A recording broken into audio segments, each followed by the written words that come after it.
Brought to you by NBC bearing, भारताची पहिली bearing उत्पादक।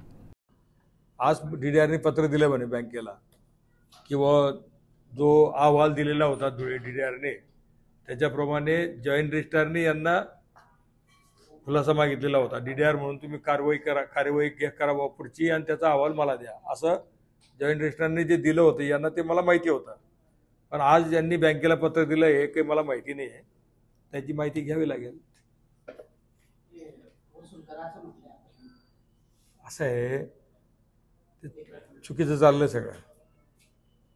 मी जर म्हटलं तर आता एक रकमी का वसूल करावा मला सांगा? बोगस कर्ज घेतलंय का?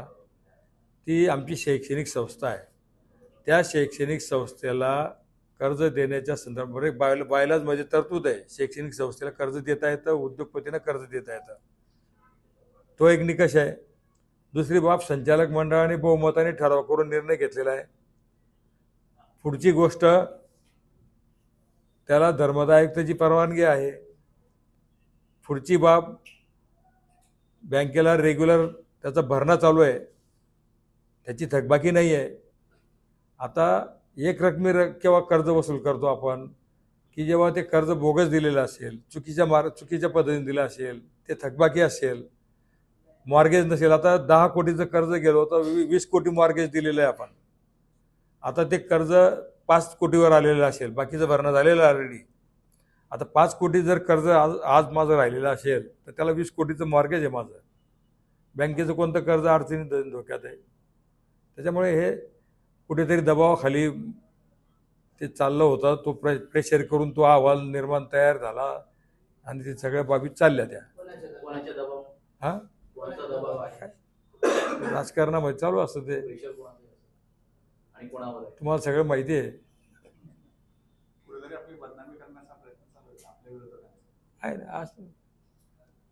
बदनामीच आहे ते, काय सरळ सरळ विषय आहे। आता दुसऱ्या संस्थांना पण कर्ज दिलंय, दुसऱ्या संस्थांना पण दिलंय, मग देवकर अप्पास काय दिसतो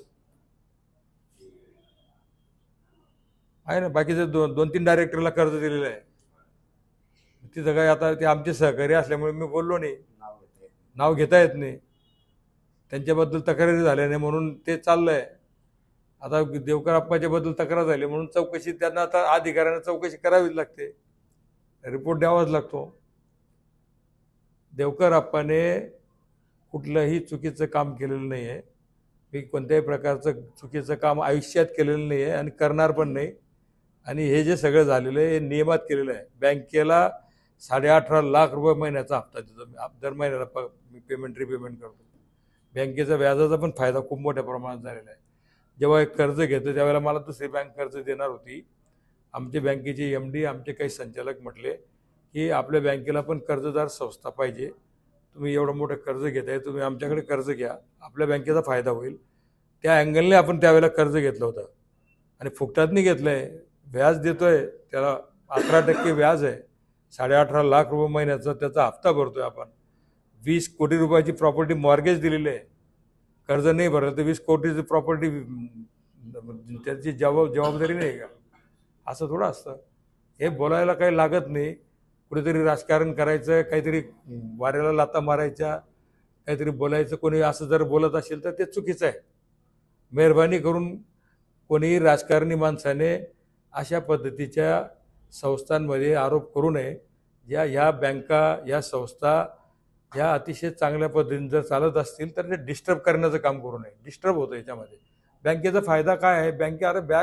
आमच्या बँकेला 3,500 कोटी रुपये डिपॉझिट आहे, आमच्याकडे कर्जदार नव्हते, आम्ही लोकांना सांगायचो चांगले कर्जदार पाहिजेत, चांगले कर्जदार मिळत नाही। आता या तुमच्या नॅशनलाइज बँका वगैरे लोकांच्या घरी जातात कर्ज द्यायला चांगल्या कर्जदारांच्या, काय चुकीचं असतं? आज कुठे चाललंय बँकिंग क्षेत्र? मोठ्या मोठ्या बँका ज्या आहेत त्या तुमच्या दारात येतात कर्ज देण्यासाठी, सिक्युअर कर्ज असेल तर, गॅरंटीचं असेल तर, त्याच्यात आमचं काय चूक आहे? आता मी बँकेला चेअरमन पण राहिलोय, 30-35 वर्षापासून डायरेक्टर आहे, मला माझी जबाबदारी समजते ना। सहकार क्षेत्रामध्ये काम करत असताना आपल्यावर चुकीच्या जबाबदारी येणार नाही ही काळजी घ्यावी लागते, त्या पद्धतीने आम्ही काम केलेलं आहे। आणि एखाद्या शैक्षणिक संस्थेला जर कर्ज दिलं, ती शैक्षणिक संस्था पुढे जात असेल त्याचा फायदा कोणाचा होतो? जिल्ह्यातल्या विद्यार्थ्यांचा फायदा होतो. याच्यामध्ये आम्ही हजारो विद्यार्थी या संस्थेच्या माध्यमातून शिक्षण देतो तिथं. हा मोठेपणा बघितला पाहिजे ना. कर्ज काही असं एखाद्याला 2 नंबरच्या संस्थेला थोडं दिलेलं आहे. पवित्र काम करणाऱ्या एज्युकेशनच्या संस्थेला कर्ज दिलेलं आहे. तिथं मदत केली पाहिजे. उलट टीका करणाऱ्यांनी या संस्था कशा उभ्या राहतील, कशा चालतील याचा विचार केला पाहिजे. एक तर अशी परिस्थिती आहे जळगाव जिल्ह्यामध्ये, बोटावर मोजणाऱ्या शैक्षणिक संस्था चांगल्या आहेत. इथं एज्युकेशनचं पाहिजे तसं वातावरण आपल्याकडे नाही आहे. पुण्याला, मुंबईला मुलं शिक्षणासाठी जातात. आपल्या इथं का जास्तीच्या विद्यार्थ्यांनी शिक्षण घेऊ नये? अशा पद्धतीच्या शिक्षण संस्था इथं उभ्या राहण्याची जबाबदारी राजकारण्यांची आहे, आपल्या सर्वांची जबाबदारी आमची. याच्यासाठी मदत केली पाहिजे. उलट पक्षी आपण राजकारण करून ज्या संस्था चांगलं चालल्या आहे तिथं जर बोटं घालण्याचा प्रयत्न करू तर ते चुकीचं आहे. याच्यामध्ये जिल्ह्याचं नुकसान होत असतं, विद्यार्थ्यांचं नुकसान होतं, शेतकऱ्यांचं नुकसान होतं याच्यामध्ये. आणि म्हणून राजकारण्यांनी मोठेपणाने बोललं पाहिजे, मोठेपणा ठेवला पाहिजे. जिथं चांगलं काम चालू असेल ना तिथं मदत केली पाहिजे. उलट तिथं लक्ष घातलं पाहिजे की चला चांगलं काम करा. आता बाकीच्या काही संस्थांना आम्ही खूप मोठ्या प्रमाणात कर्ज दिलं आहे. मग ते काय चुकीचं कर्ज दिलं आहे का? दिलं आहे ना. माझ्या संस्थेत 10 कोटी आहे, बाकीच्या ठिकाणी मोठ्या प्रमाणात कर्ज दिलं आहे आम्ही. मग त्याचं काय? देवकर आप्पाच दिसतो ना चांगलं काम करतो म्हणून.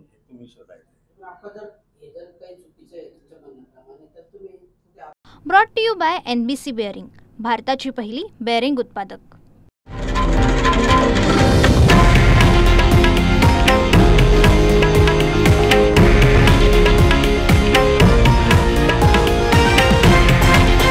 हे आहे देशातील नंबर 1 न्यूज नेटवर्क आणि आपण पाहत आहात TV9 मराठी, एकमेव.